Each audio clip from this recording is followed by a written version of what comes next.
So today's topic is religion without borders.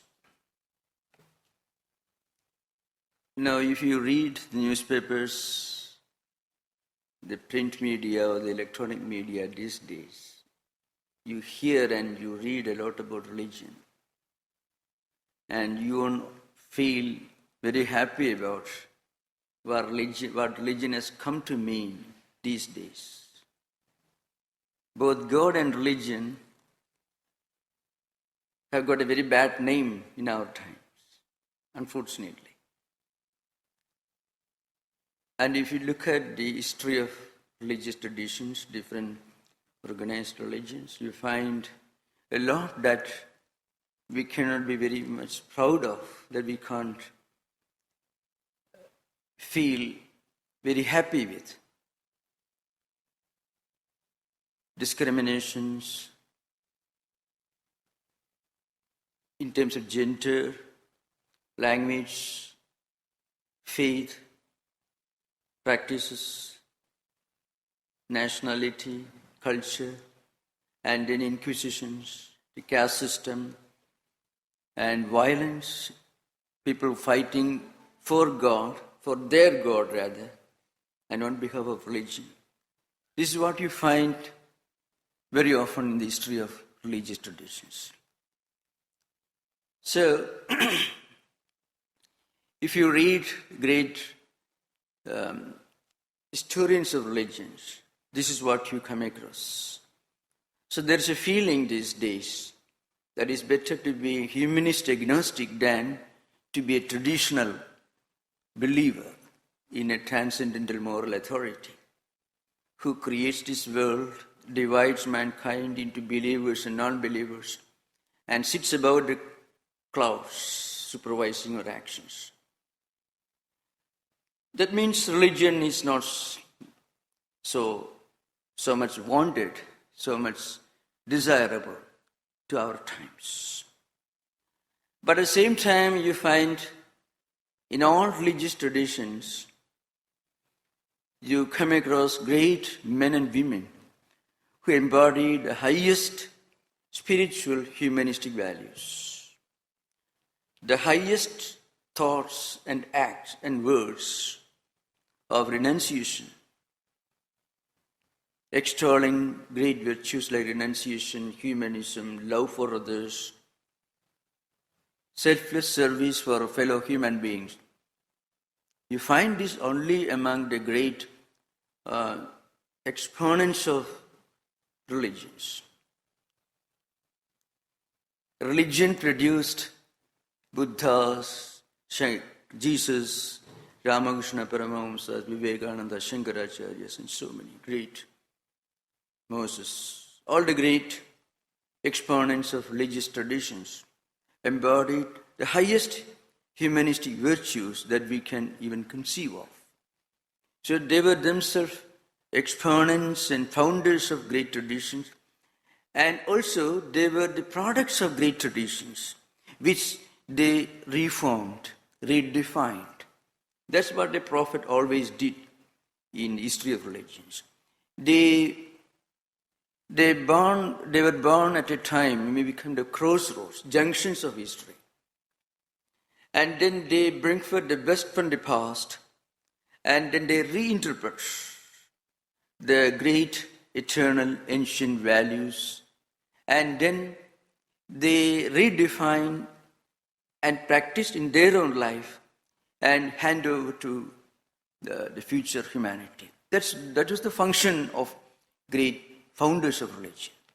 On the one hand, they brought forth the best of the ancient, then they reinterpreted to make those ancient values relevant to their own times, and then they handed over to the next generation.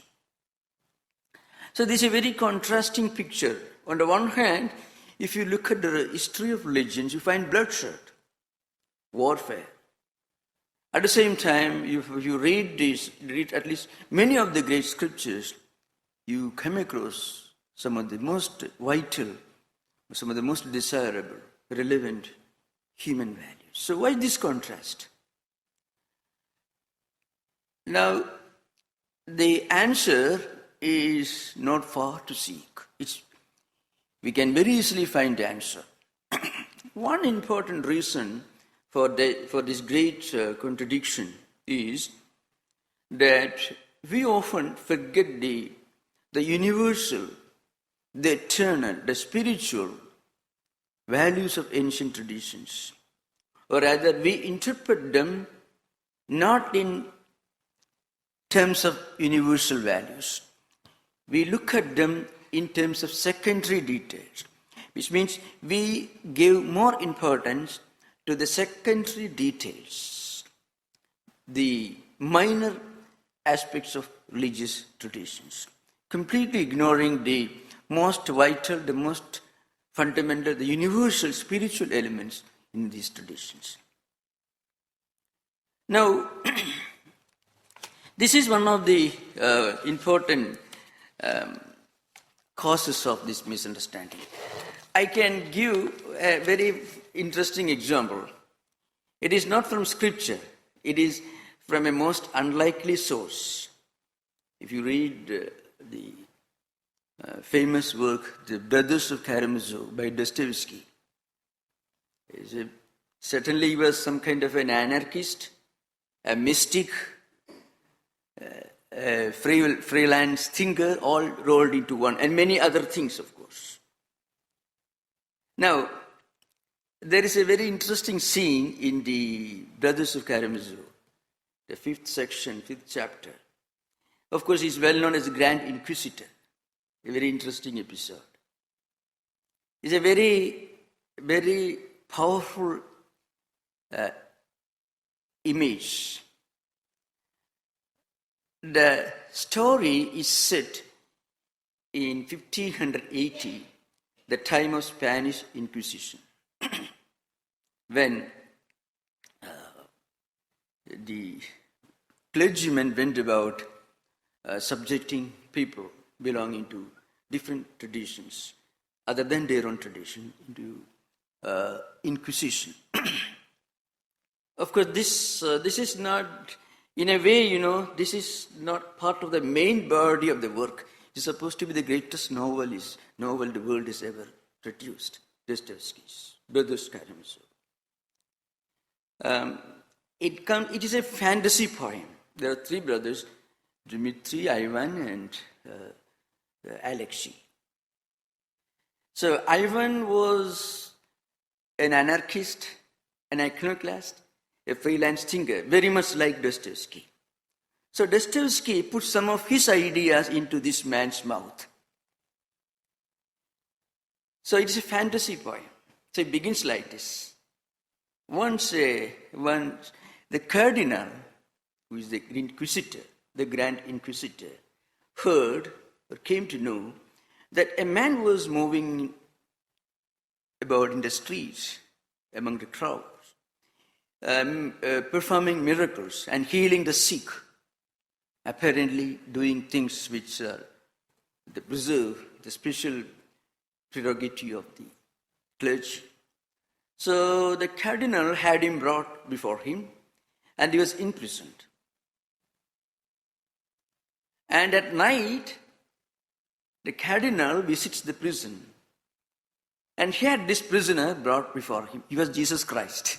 The prisoner is Jesus Christ in the fantasy poem. That's a very powerful imagery. And many later theologians took a clue from this unique literary marvelous creation for giving a new interpretation to the three temptations, the Bible. So the cardinal had this good man brought before him, and then he appears before him. And the cardinal begins his dialogue.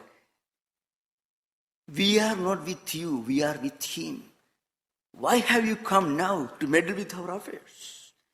We silenced you 15 centuries back, again you have come. The prisoner is Jesus Christ. We crucified you 1500 years back, now again you are coming. We are doing all this for promoting your name. We are running hospitals, we are distributing food. All this we are doing in your name. But we don't want you to be here. We are with him. Who is with him? We are with the devil. We are not with you.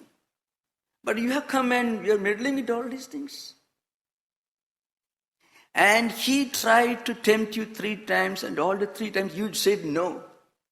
The 3 temptations, The devil tried to tempt Jesus. If you want to prove that you are the Son of God, why don't you jump from the high cliff and show a miracle?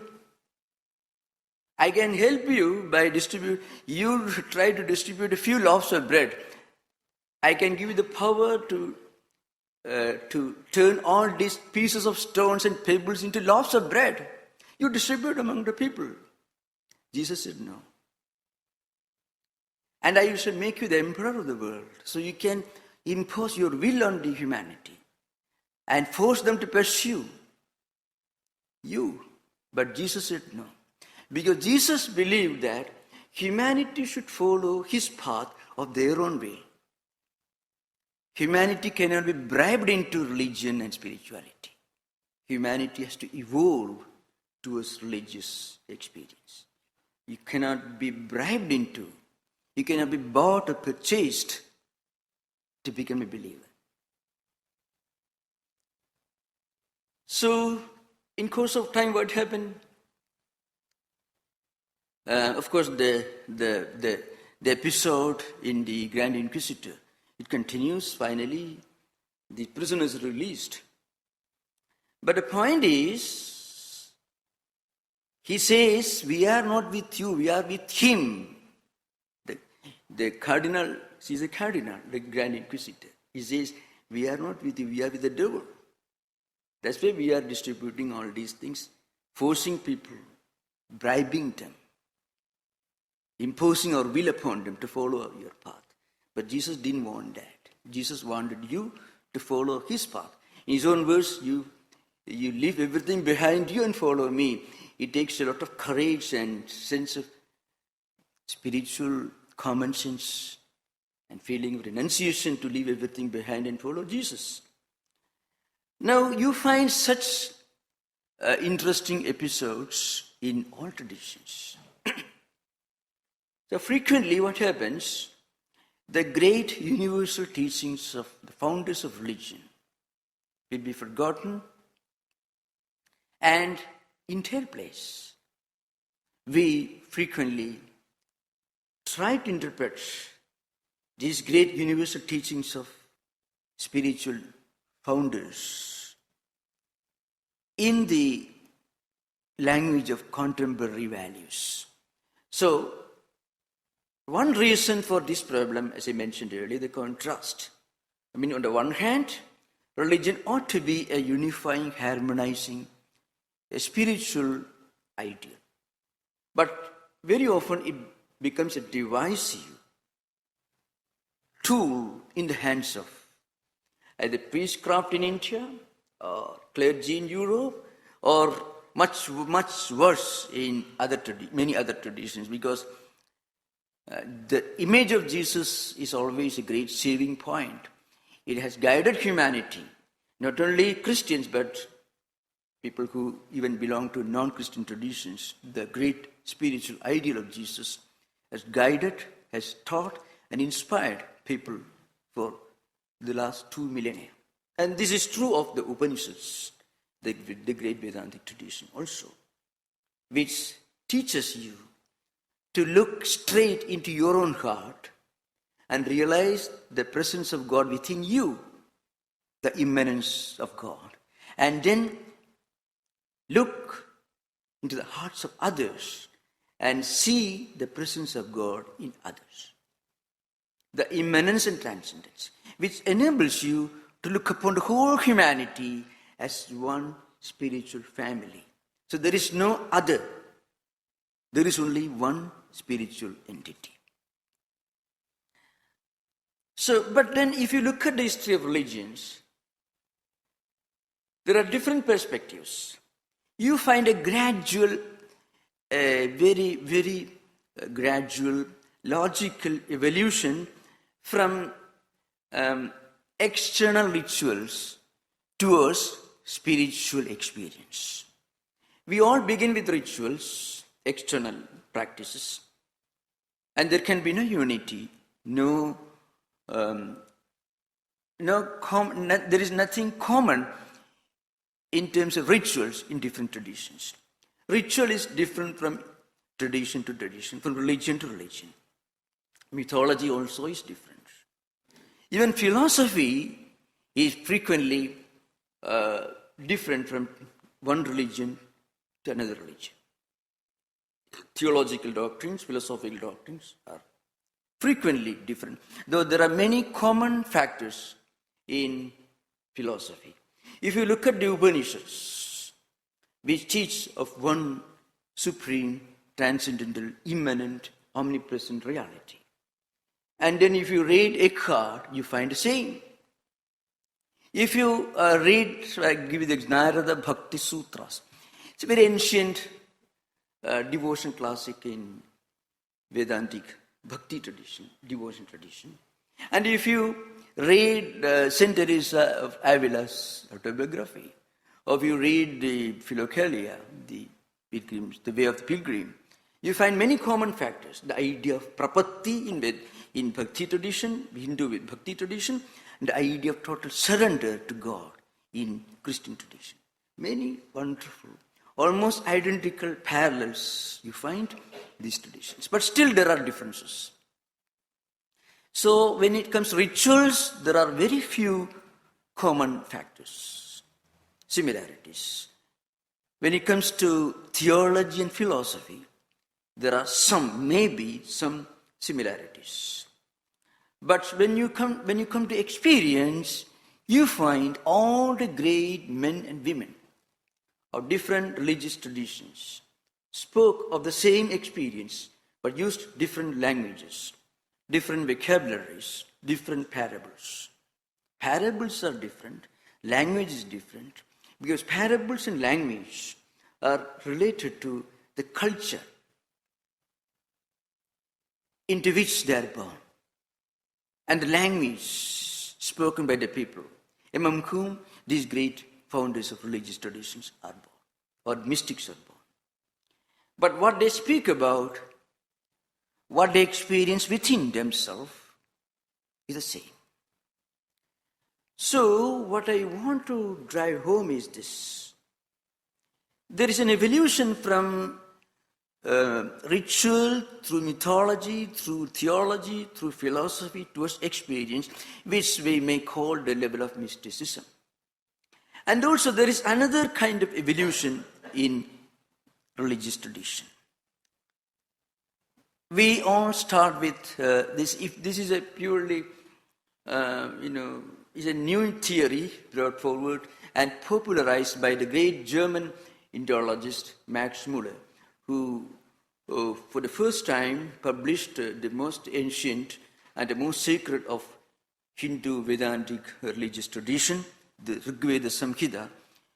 He was the one who never visited India. He lived in London, was a German, and he devoted his whole lifetime just for studying, editing, and publishing Rigveda Samhita.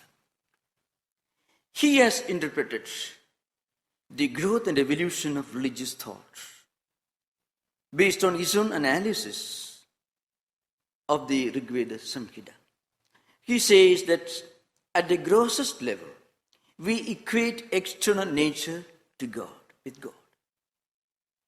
That's how we all begin, the feeling of awe, fear, surprise, and exclamation, and adoration, all rolled into one. So we equate the great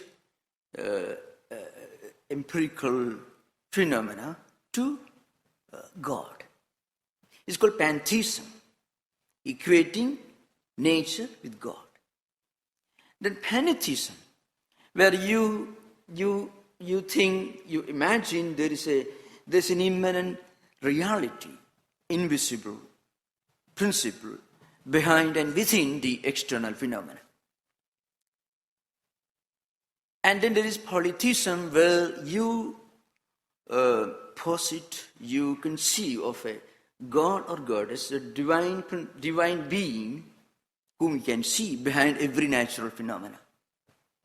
And then there is henotheism, which is a combination of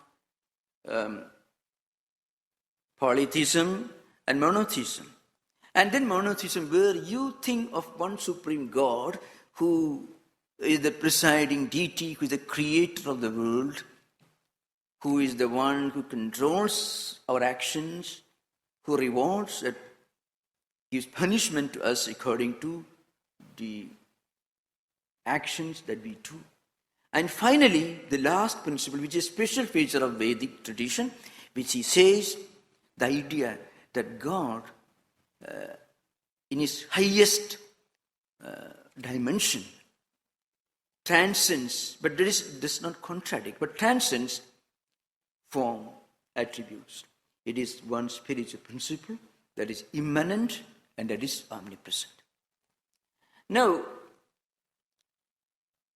so these are different levels of evolution that you find in God. That means beyond the thin film of the external things, the phenomenal, empirical things, there is one supreme truth which is immanent in all of us.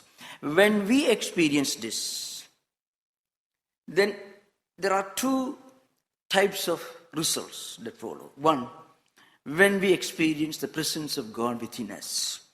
The first visible experience is that it makes us better human beings. That's the first thing. If you meditate upon God, you should be a good person, compassionate person.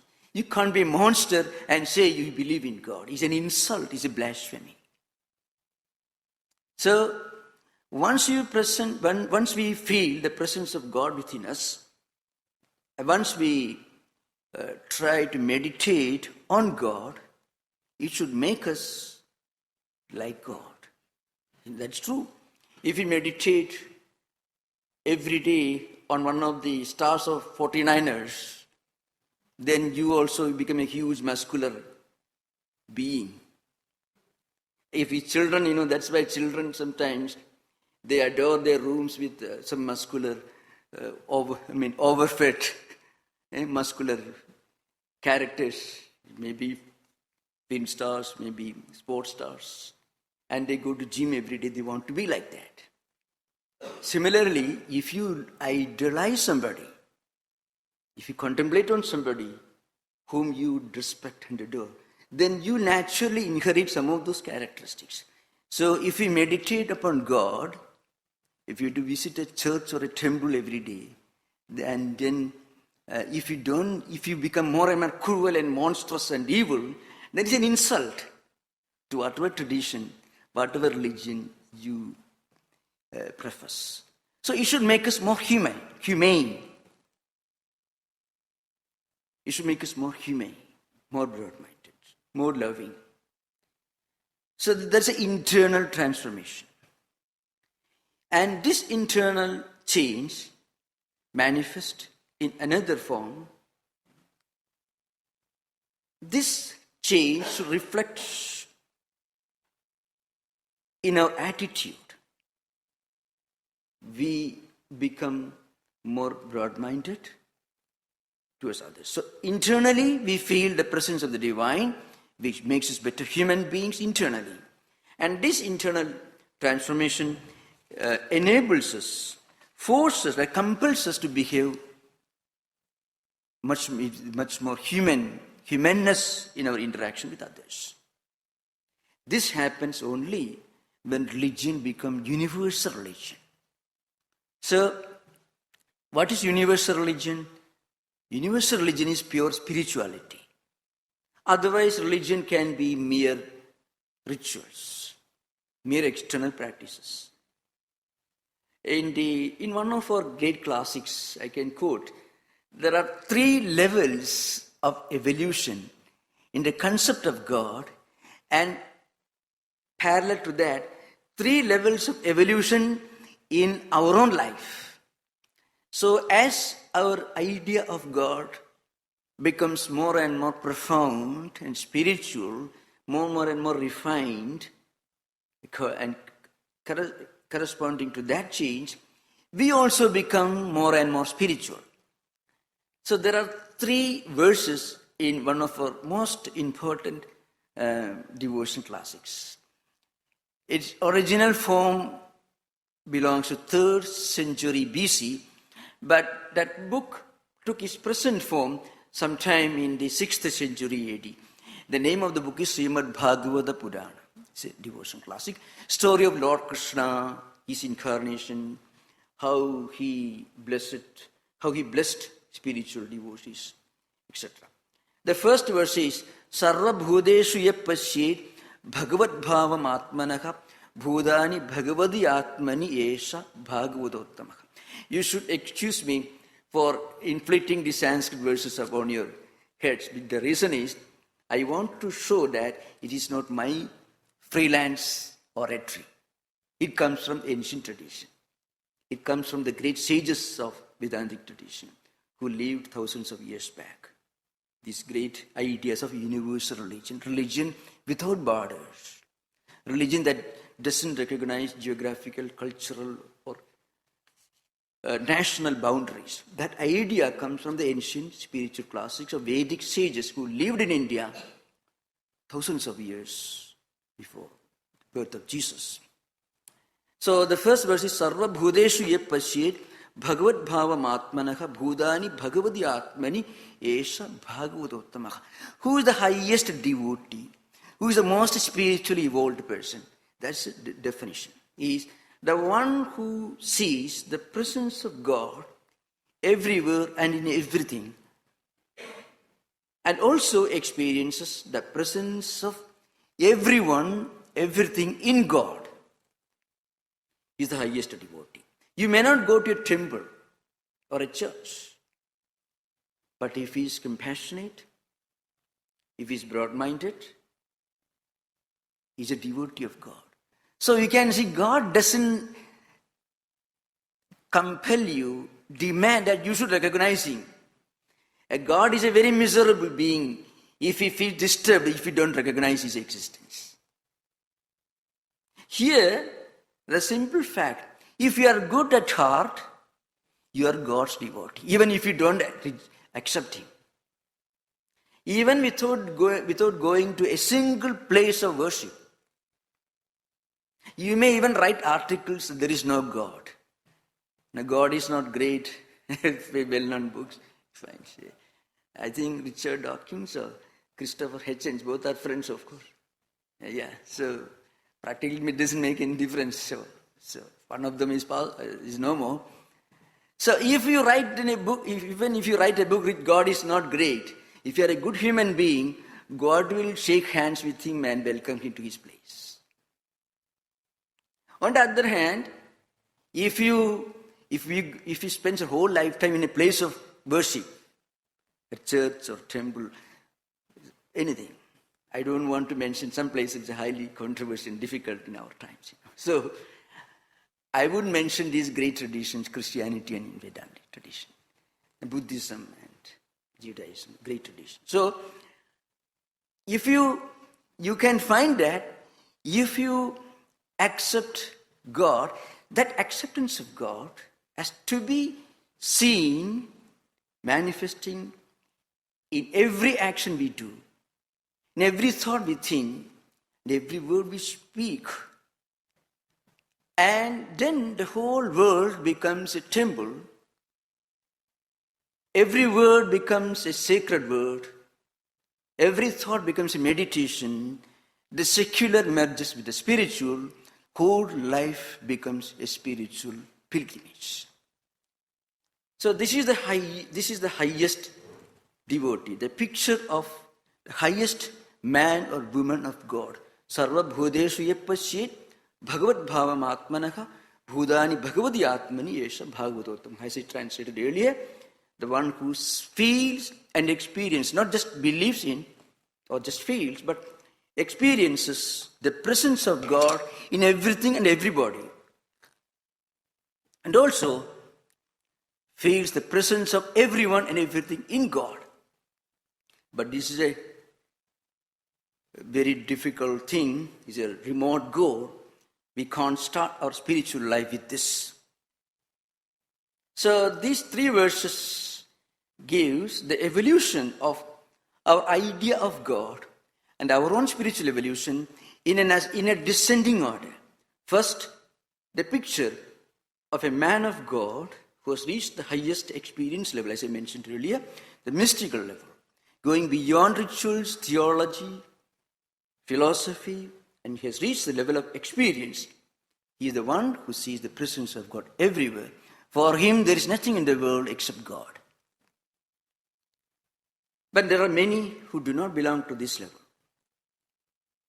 They are still in the process of evolving to a higher goal. What about them? You can't go and make friends with everyone. There are certain people whose company will help you to become more spiritual. There are people whose company may make you skeptic. And you may be disturbed in your belief. So there is a provision for those people who have not reached the highest goal. So, Ishware tad adhineshu balisheshu dishutsucha prema maitri kripa upeksha yakkarodi samadhyamaha. What about those who are still in the process of spiritual evolution?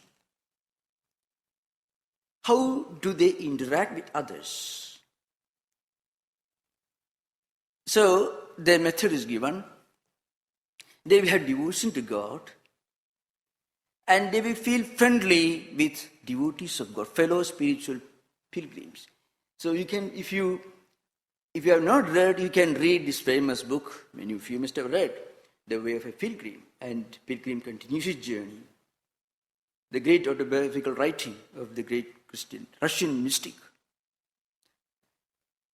If you read it, you will find him making some very uncharitable remarks and observations of yoga and Vedanta. That's the legacy of Russian mystical Christian tradition. It's a bit of fanaticism and rigidity. But even in that, in the midst of this fanaticism and rigidity, this pilgrim is enjoying the presence of God within him and everywhere.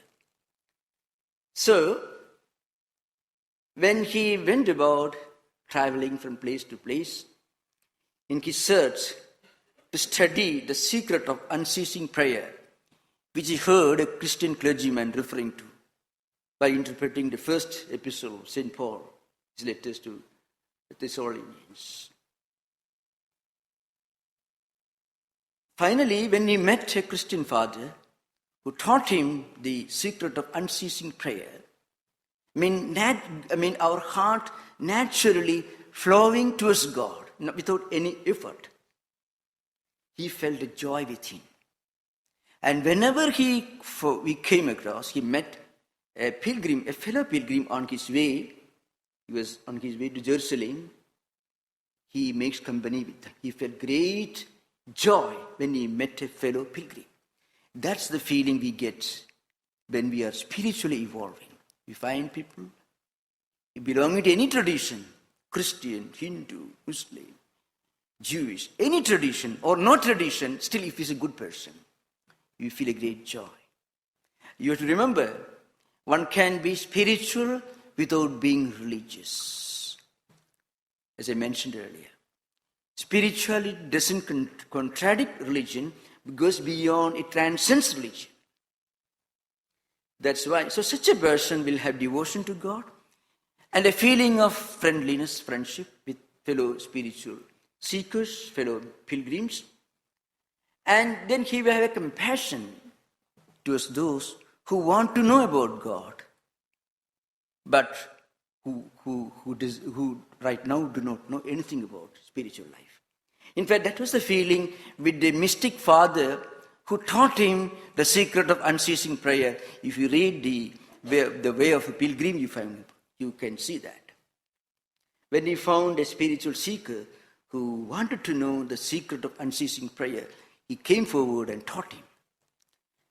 Then what about others there is another group of people. Dushatsucha means when they meet you, they criticize God. They want to take you out of your spiritual path. They want to disturb you. At the beginning, you may think, well, it's natural, I won't listen to him. But slowly you find your mind is affected. If you keep company with people who are non-spiritual, who always take an opportunity to criticize God, spirituality, devotion, higher spiritual values, slowly you find, well, perhaps there is some truth in what he says. So slowly our mind gets affected. So we must keep a long distance from them. So upeksha, keeping a long distance, total indifference. Vivekananda in his Bhakti Yoga lectures repeats the word 3 times. He says, indifference, indifference, indifference, whose association may disturb your own spiritual life. So this is the second category, spiritual seekers who are sincerely trying to evolve in the spiritual life. Then there is a third category, fanatics. They will spend some time in a place of worship, but coming out of the place of worship, they become totally non-spiritual. They hate everyone in the world except God. They don't know that God also doesn't care for such people. But they think they can have a private agreement with God. So God will be on their side and they can hate everyone. So, archayam eva hariye pujam cha saddhaye hide nacha tad bhakteshu chanyeshu yakarodi sa prakritaka. Prakrita sa udakritaka. There are 2 versions. So means, who is the primitive, the rustic, the unevolved, the unrefined person? Is the one who may go to a place of worship, may pray, and coming out of the place of worship, hates everyone in this world. But that's the beginning only. So these are descending order, 3 levels of spiritual practice. So the religion without borders, which means pure spirituality, corresponds to the first stage, and to some extent to the second stage of evolution. When this happens, religion becomes universal religion. Because it doesn't recognize socio-anthropological differences, cultural differences, nationalist differences. It focuses on the spiritual, the universal, the eternal values. That's why in ancient Hindu scriptures, there are 3 verses in 3 scriptures which I can quote. It is clearly stated. When you see any difference between the eternal teachings of the Upanishads, which are pure spiritual metaphysics, it doesn't speak about one particular God or one particular faith system or one particular people. It speaks about the whole humanity and its spiritual evolution. This is the most fundamental, the vital canon of Vedantic tradition, the Upanishads or Vedanta scriptures. Then there are secondary scriptures, which are not so very important, which have only contemporary or relative value and significance. So Srutis, Upanishads, with the universal scriptures. Let us say, those of you who are familiar with the Bible, so I can make it clear in the light of the biblical literature. For example, in the Bible, you find the great parables and also the Sermon on the Mount.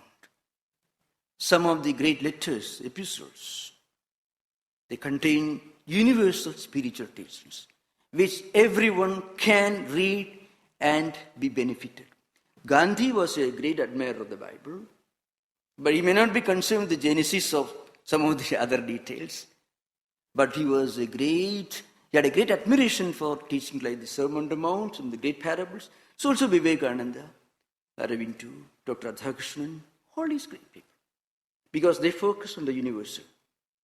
Like that, in the Hindu Vedantic tradition, the Upanishads, the Vedantic scriptures, anyone can read. Even an atheist, agnostic can read. I'm sure Christopher Hitchens, unfortunately, may not have read it. Then he would have agreed with many of those teachings, because it doesn't insist that you should believe in a God. You should believe in the ideal of being a good human being, that's all. And you should also express that humanness, the humanistic impulse in your interaction with others. So, Srudhi Smudhi Virodeshu Srudeva Gariyasi Avirodhetu Sada Karyam Smartam Vaidika Varsada. It's a verse in the Javala Smudhi, one of the secondary details. So, the teacher says, and he is the writer of the secondary canon, canonical literature. He says, what we are writing is only of secondary importance. If it contradicts with the teachings of the great Upanishads, don't listen to us. That's a great statement. So whenever you find a contradiction between the spiritual, universal teachings of great scriptures and also the teachings of secondary importance, which are relevant only from a socio-anthropological and nationalistic context, you do not pay much attention to the secondary details. You pay attention to the universal teachings of the great scriptures. And there is another verse with Vyasa Smriti. Srundi Smriti Purananam Virodo Yatra Durshide Tatra Saudam Pramanam Syat Ayodvaide Smriti Vara. So, Srundi Smriti Virodeshu Parasparam Purvam Biliyasya Idi Nyaya Vido Viduhu. These are all different. I'm just quoting practically, meaning the same. So what I mean to say, whenever there is a contradiction or a mutual conflict between the fundamental, universal, spiritual teachings of the great scriptures and some socio-anthropological teachings, you should focus on the universal spiritual teachings, which are found in all traditions. This is one way to understand religion as spirituality. So religion should be understood as spirituality. In fact, for the first time in modern history, it is Swami Vivekananda who brought this teaching to the Western world. Of course, he gave a very modern interpretation. So today, if we are organizing interfaith meetings, interreligious dialogues, we have to remember, we have to thank the organizers, the American organizers of the first Parliament of World Religions, which was held in Chicago in 1893. When Vivekananda came, he presented before the world this high universal dimension of religious teachings. Before that Parliament of Religion, which was held in 1893, mostly people used to believe, the great evangelical teachers who used to go to India and other Asian countries used to believe that their own religious tradition is the right path, everything else is false. And this feeling was common all over the world, in all traditions. But after this universal ideal of spiritual definition of religion was presented before the world, yes, there is a slow movement in evolution from many to one, from gross to subtle, from religious to spiritual. So today you find enlightened spiritual seekers belonging to all traditions won't appreciate you if you tell them that there is only one religion, that is gift of God. Everything is false. No educated, enlightened, cultured person will appreciate you. Why? Because there is a feeling today that all religious traditions are equally valid paths leading to the same goal, at least among the enlightened, educated, culturally refined, spiritual seekers belonging to all traditions. You come across this feeling, this conviction, which actually it is called the dialogical approach. So in interfaith harmony, there are three levels of three perspectives. One is exclusivism, which is pure fanaticism. The other is a kind of syncretism where you completely surrender your part and then you accept another one. In dialogical approach, you learn from everyone and you enrich your own spiritual life by learning from all traditions without hating any tradition. This is the great relevance and the great contribution of Vedanta to modern world. The idea that all religions and even people who do not believe in any religious tradition can reach God if they become good human beings, and becoming a good human being is the essence of becoming spiritual. Though not well known to many people, there is a historical background behind this phenomenon. These great teachings were embodied in that set of books which are known as the Upanishads, the Vedantic texts, which are confined to Sanskrit language. In 1556, during the period 1556-57, there was an emperor in India, and he was a Muslim by tradition, by birth, but practically he was the embodiment of interfaith harmony. His name was Akbar the Great, Sigulika Akbar the Great. And he was the first one who really started this idea. But later on, in course of time, in 1556-57, there was a prince who belonged to the same tradition. His name was Dara Shikoh. What he did, he thought this great Vedantic message of religion without borders, the ideal of pure spirituality that transcends all religions but doesn't contradict any of them, he thought this should be brought to the broader world outside the confines of Sanskrit language. So he got 50 Sanskrit scholars from India, from all over India, got them assembled in Delhi, and he got 50 of these Upanishads translated into Persian.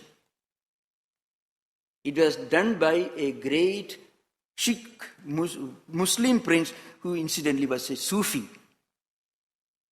who used to invite Christian missionaries from Goa, Hindu Pandits from Benares, Muslim Sufi mystics from other places, and used to hold inter-religious discussion in his court. These 50 Upanishads, which are translated into Persian, were translated later in 1801 by a French adventurer. His name was Aquitain Duperreau, who was actually an adventurer. He came to Bombay to learn the religion of Parsis, and then he joined one British regiment, not to fight, but to move all over India to study the Upanishads, the Vedantic scriptures. He translated these Upanishads from their Persian version into Latin. So that is how the Upanishads came to Latin language, the first Western language, through Persian. Again, these Upanishads, which were translated into Latin by Aquitain Duperreau in 1801, were translated into German in 1882 by a German scholar. His name was Henrich.